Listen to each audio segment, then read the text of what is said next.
What is up, my beautiful party people? This is Nick, coming from you from beautiful Germany.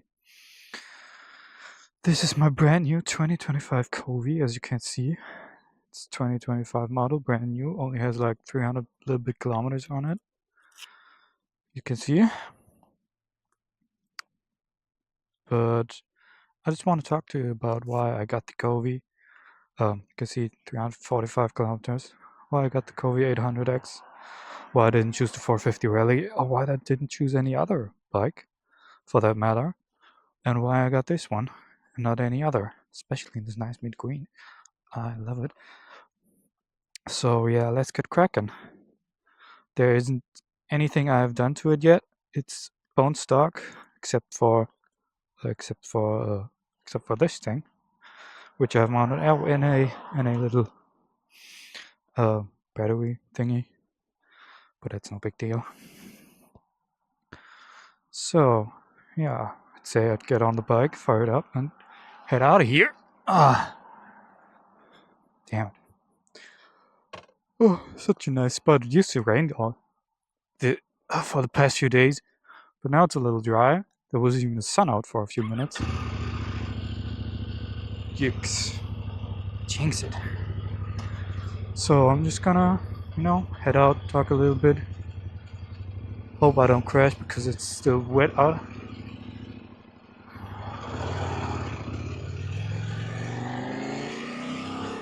Yeah.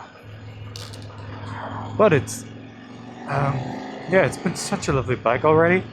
I picked it up way down south. Well, not way down south, but southern from where I am. And it was like a almost 300-kilometer ride back home, and my ass was freaking burning. It took me like 5 hours to do it. I forgot to tighten my helmet. And yeah, my ass was burning when I got home. And but it was already a test for it, I already gave it some kilometers, gave it some miles on it. I'm just gonna stop and tighten my helmet for a second because I don't like driving around with an open helmet. Yikes. That was unpleasant. Fucking do this with my gloves on. But it seems doable. No, I'm just gonna take them off.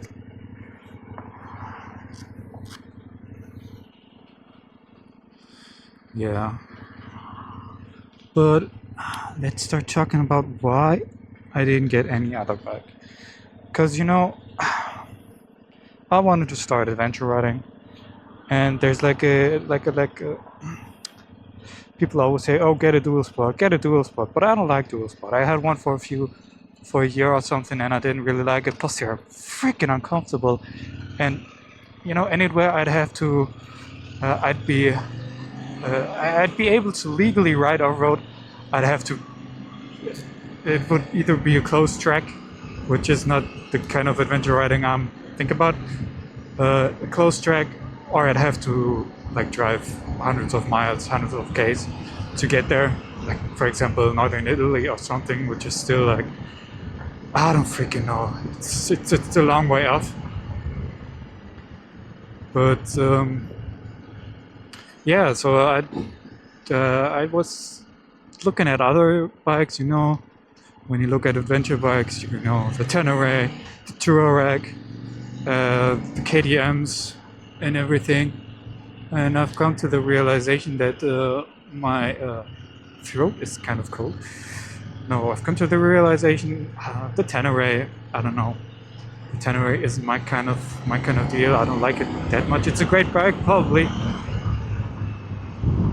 but it is undoubtedly a great bike because everyone uses it. It's stood the test of time. It's already 5 years running or something, and it is a good bike when it can. When it's hold its own for such a long time already. It's such a niche compartment yet. It's big and growing, but it's still somewhat small. The Tenere, it's still heavy. It's expensive. I don't know, it didn't speak to me as much. Which is also like a part of, buying a motorcycle. You want to like your motorcycle, don't you? You don't just want to do the most logical choice. You also want to feel it, When you're spending so much money, you want to be happy with yourself after that. So the Tenere was off the table. Next up, I'd say the Suzuki, the V-Strom 800 probably, which is, man, I freaking love the looks of that thing. I'm probably like the best looking adventure bike of the bunch. Almost no questions asked. But damn, the price tag. It's like 12k here in Germany, 12 to 30, depending on which version you get. But the looks alone would have been it. And then again, it's nice, it's powerful, it's very robust and dependable and everything. It's a Suzuki, what's there to go wrong? But it's freaking heavy. It's like 230 kilos or something. So that was off the table too. Next up, the KTMs. Yeah, shall I talk a lot about it? I don't think so, because they're like, well, they are like the leaders in the market still, somewhat, kind of, because they're like the most sophisticated, most engineered and everything, especially with low tanks, nice power, too much power, it's almost somewhat low weight, and like they're so off-road focused, yet can perform on the streets so good. They are crazy good probably, but then again you have the reliability issues, which is super concerning. Now don't get me started on this one. Reliability will be like something to look out for on this Kove. I don't know about it. It is basically KTM, but time will tell. But then back to the KTMs, they're like super freaking expensive, like 50, 60k upwards, and you'd only have the base model, which to be honest is kind of boring. You want like the R model, and you are looking at like almost 20k, which is way too freaking much for a motorcycle. What's next up? Kawasaki doesn't really have one. So I'd say the Touareg. The Touareg would have been like a really close contender, because I like the looks of it really a lot. It has nice strong engine, which is derived from like the Ara 660 and the Tuono 660, and in those models it's been running for a long time already. So it's kind of already proven itself as pretty reliable, the engine at least, depending on the frame. They've built frames before, so I guess it really is doing something good. But it's lightweight, it has nice power, it weighs drivable, like fully operational. It weighs as much as the Tenere dry, which is kind of like a joke, like laughing in Tenere's face, Yamaha's face. But I don't know. It again is very expensive here in Germany, like $11,000 or $12,000 money. 12,000 euros. It's euros. Sorry. So just jeez, fuckload of money. So no thanks. But this would have been like the close second. I almost got one too. So in the end, comparing all those, come to the conclusion that I came to the conclusion that none of them were like either in my budget, or I was not willing to spend that much money, and in the end have a bike where I'd have to make so many compromises, where I'd have to say, I don't like this thing too much, so I don't like this aspect so much, and in the end I didn't want to feel unhappy, which is, well, I don't know yet if I'm unhappy about this purchase, but only time will tell again. So I came to the conclusion it's gotta be the Kove. You've heard a lot about them. You've heard pretty much only good things about them. They've already had a 450 rally version out for a little longer in Germany, which is pretty cool. But it's to be honest, 450 rally would have been a little too much for me. I'm not that crazy off-road. I'm not that good off-road. I'm not that. I still wanted it to have a everyday possibility bike. And why is there a red button somewhere? I still wanted it to be, daily drivable, somewhat comfortable, highwayable, and everything. And 450 would have been like, yeah, it's a rally bike for the street, and it's not my kind of cupcake, Damn, but it's beautiful out here, Germany, my region where I'm living. It's quite nice. It's a little hilly. It's a little flat. Depending on where you're going, it's quite nice, especially for motorcycles. It's very. It's a location that gets visited a lot by others all over like Europe, to Germany. It's a nice region here.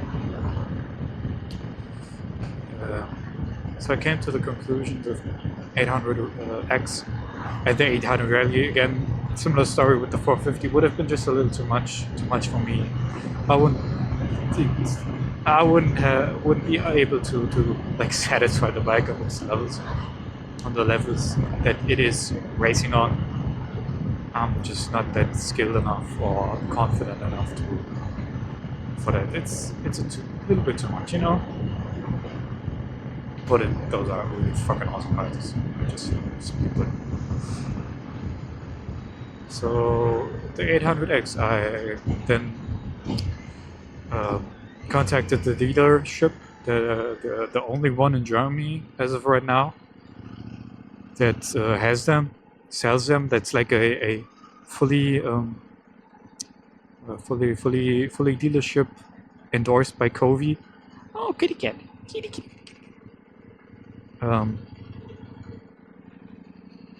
It's fully partnered with Kove and everything, and it's like, yep. Give me a minute, damn it. Why did I?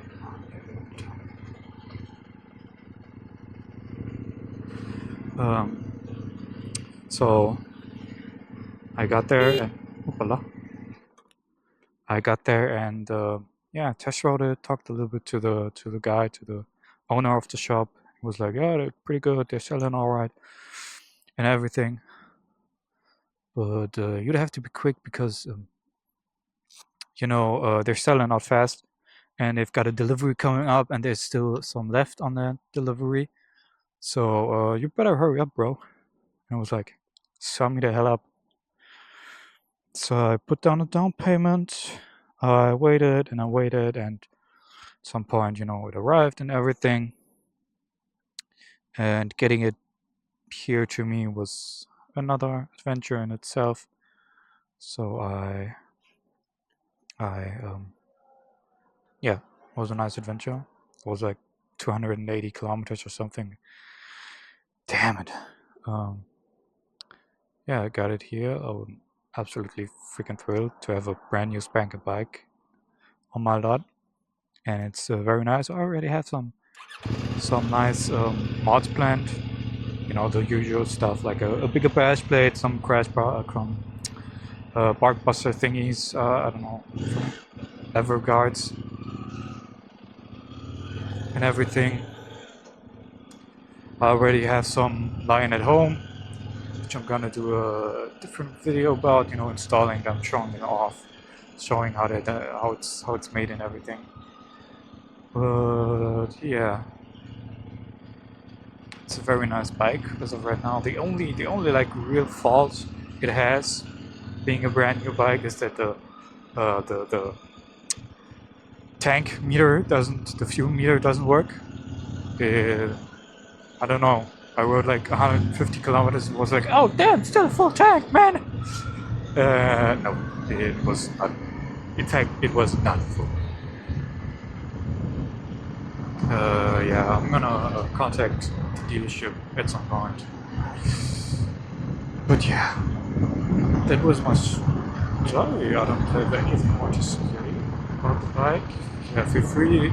Any questions in the comments about the bike, sure, hit them up, sign them up, show me what you want to ask. I will be glad to answer everything I can, of course. And yeah, well, I hope to film some more in the future. The weather will be somewhat nice, somewhat rideable.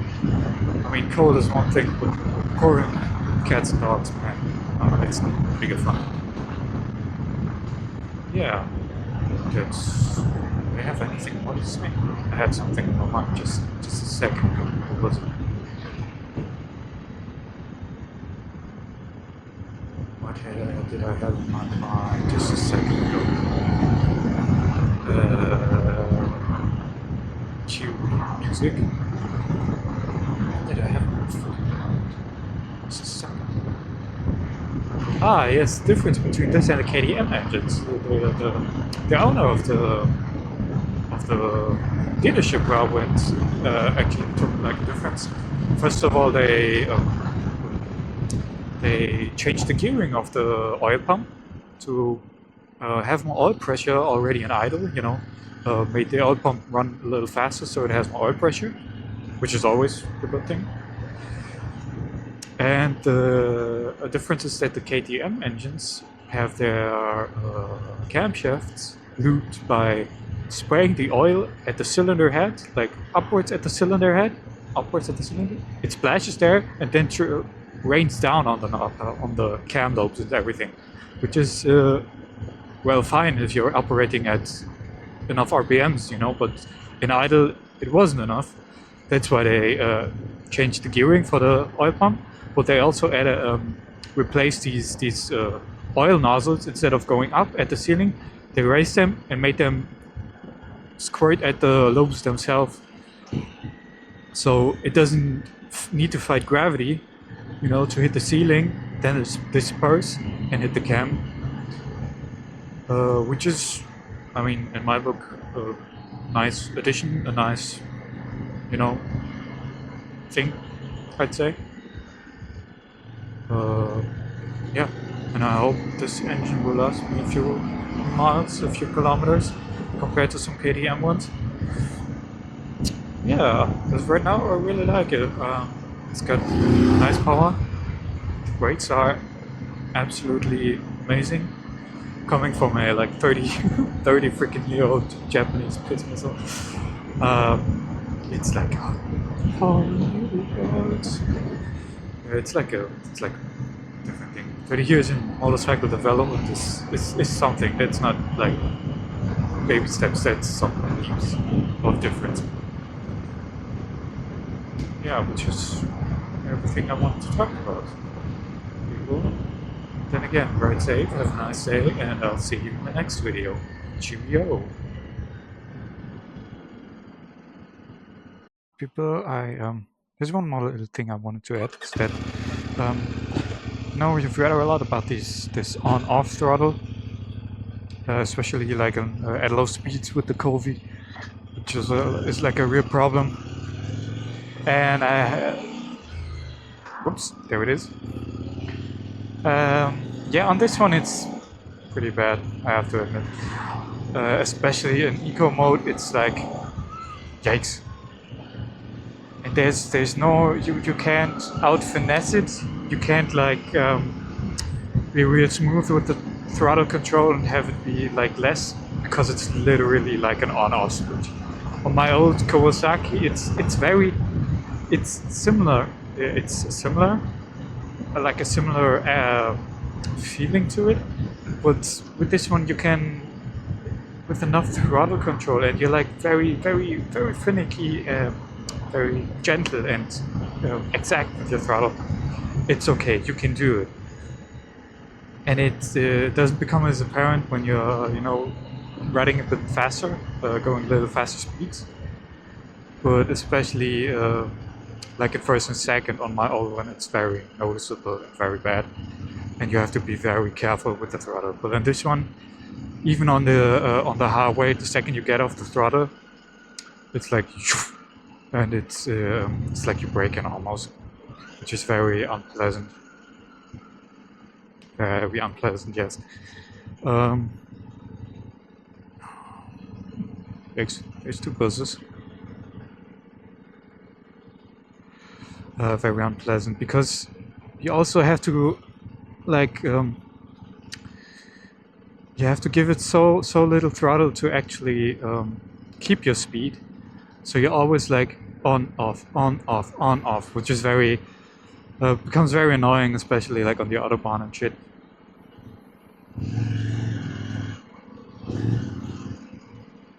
Um, so yeah, I don't know because on this one I noticed it really hard, really abruptly.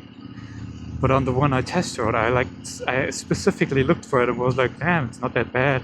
Oh my one, the one I have at home, you know, my old one, is far worse than this one and everything. But now having this one, damn, it's bad. I don't know if that's due to it being like a 2025 model. It has the new Euro 5 norm, the new exhaust emission thingamajig. Maybe that makes it worse. Looking for a replacement of the ECU to hopefully fix that at some point. But I don't know. Yeah. But for now, I can somewhat live with it, and I just hope there's a fix someday. And it also, when you switch into sport mode, it's the on-off